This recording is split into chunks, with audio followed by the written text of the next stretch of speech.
আমাদের মানে জান প্রাণ মানে শেষ করে ফেলতেছে এখানে। এত মানুষ এত ছোট জায়গায় একত্রিত হয়েছে বিধায় ধরেন আমরা এটার হচ্ছে যে ভিকটিম। আমরা কি অসহায়, আমাদের যে শুধু দোষ দেন, আমরা তো জান প্রাণ সব যৌবন শেষ করে দিচ্ছে এখানে। আমার ভাস্তারে মারে একবারই শেষ করে হালাইছে, আপনি জানেন বেটা আসলো একবারই শেষ করে হালাইছে।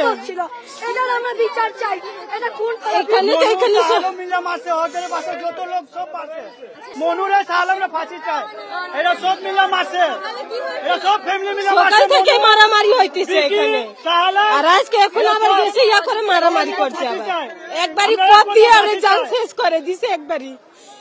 ওই পোলাটা নাই এখন মারা গেছে, এখন ওর বিচার আমরা চাই। এখন 8 মাস আগে আমার ছেলেরা মারছে বুঝছেন, রাজ নাম এই প্রথম আবার করতেছে চুয়া সেলিম পিচ্ছি রাজা এরা মিল্লা আর কারা কারা আছে আমি তো চিনি না রে মা।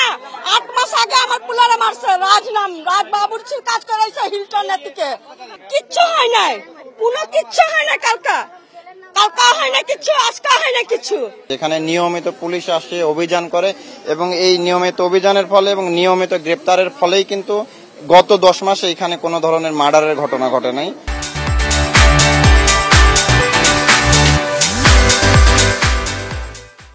কিন্তু দুঃখজনকভাবে আজকে একটা মার্ডারের ঘটনা ঘটছে, যে এরা ওই যে আধিপত্য বিস্তারকে কেন্দ্র করে, এবং আমাদের কাছে যতটুকু আমরা তথ্য পাইছি যে এদের অধিকাংশ গ্রুপের অধিকাংশ লোকজনকে কিন্তু আমরা কমপক্ষে একবার হলেও প্রায় সবাইকে ধরছি। মানে যে যারা এই বিহারি ক্যাম্পে সন্ত্রাসের রাজত্ব তৈরি করে, মাদকের যে আস্তানা গড়ে তুলছিল, এমন কেউ নাই যাকে ধরা হয়নি। পুলিশ একবার হলেও ধরা হয়েছে, অনেককে তো 10-12 বারও ধরা হয়েছে। কিন্তু ওই যে দুঃখজনকভাবে তারা আবার বিভিন্নভাবে আইনি প্রক্রিয়ায় বের হয়ে চলে আসে, আবার এসব অপরাধ কর্মে যুক্ত হয়।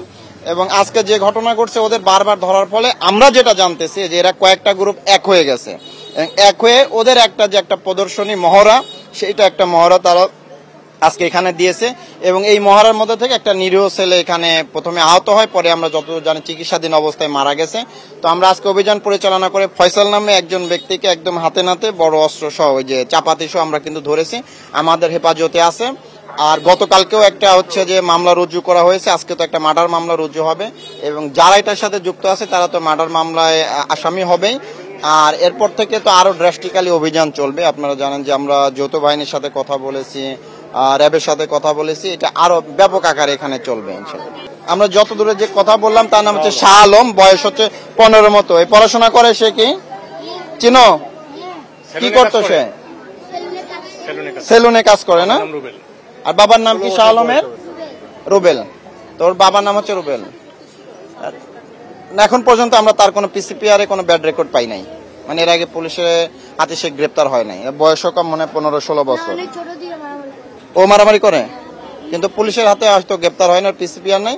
কিন্তু হচ্ছে যে এখানে ওই এখানেই তো এই যে এখানে মারা গেছে না, এখানে আজকে হচ্ছে যে সে প্রথমে আহত হয়, পরে হসপিটালে মারা যায়। আপনি দেখেন আমরা গতকালকেও মোহাম্মদপুর থানায় এবং আদাবর থানা মিলে প্রায় 46 জন কিশোর গ্যাং, মাদকের সাথে যুক্ত, এই ছিনতাইয়ের সাথে যুক্ত এইগুলো কিন্তু ধরা হয়েছে। এই আমরা প্রতিদিন এখানে আসি না, জিজ্ঞাসা করেন, প্রতিদিন অভিযান চলে।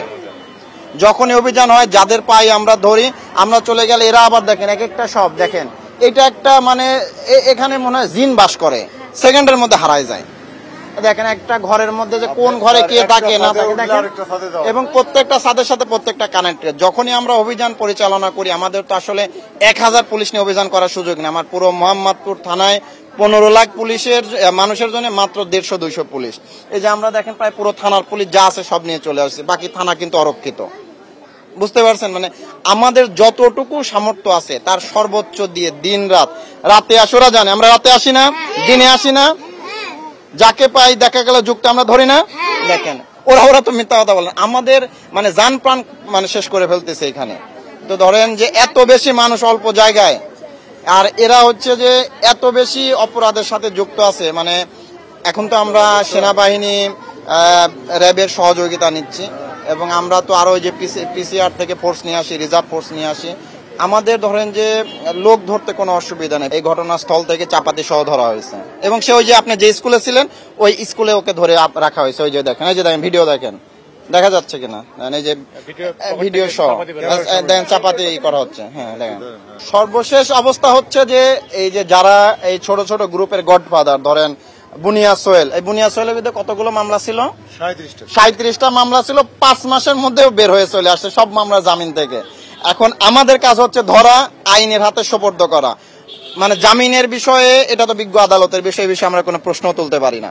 কিন্তু আমরা কিন্তু প্রতিনিয়ত বললাম তো যে এই ক্যাম্পে যারা ন্যূনতম অপরাধের সাথে যুক্ত এমন কেউ নাই যে পুলিশের হাতে কমপক্ষে একবার হলেও গ্রেপ্তার হয় নাই। বাকিটা তো বিজ্ঞ আদালতের বিষয়, আইনজীবীদের বিষয়। এটা তো বের হয়ে আসলে যারা বের হয়ে আসে তারা যে ভালো হয় এরকম কোনো রেকর্ড নাই। আবার এটার সাথে যুক্ত, আবার ধরি আবার হয়। যে বুনিয়া সোহেল বয়স খুব বেশি হলে আমাদের মতো না, বয়স্ক কমই হবে হয়তো 30-এর কম, 37টা মামলার আসামি, কিন্তু সব মামলায় জামিনে আইসে আবার রাজত্ব তৈরি করতেছে। আবার ধরবো আমরা, আবার যাবে, এই যে এইভাবে এই দুর্বিরাল খেলা চলতেছে। শাহ আলম মারা গেছে, আর যাকে ধরছি ফয়সাল। আর ওই যে ওদের কাছ থেকে যে শুনলাম যে এই যে চাপাতি দিয়ে বা কোপ দিছে না কি করছে, তার নাম কি? তার নামও মনে হয়, তার নামও শাহ আলম। মানে যে মারা গেছে তার নামও শাহ আলম, আর যে মেয়া করছে ওর নামও শাহ আলম। তার একটা ছোট ভাই আছে না রনি। এত মানুষ এত ছোট জায়গায় একত্রিত হয়েছে বিধায় ধরেন আমরা এটার হচ্ছে যে ভিকটিম। আমরা তো মানে একদম ওই যে জাল দিয়ে সব ধরে নিয়ে যাই, আবার হচ্ছে যে কোর্ট থেকে আদালত থেকে জামিন নিয়ে চলে আসে, আবার অপরাধের সাথে যুক্ত হয়। আমরা এত ডাকলাম, খেয়াল করছেন কিনা, এত লোকজনকে ডাকলাম যে আমাদের একটু দেখাই দেন, হেল্প করেন, কেউ আসলো না। দেখেন মানে আমরা কি অসহায়, আমাদের যে শুধু দোষ দেন। আমরা তো জান প্রাণ সব যৌবন শেষ করে দিচ্ছি এখানে।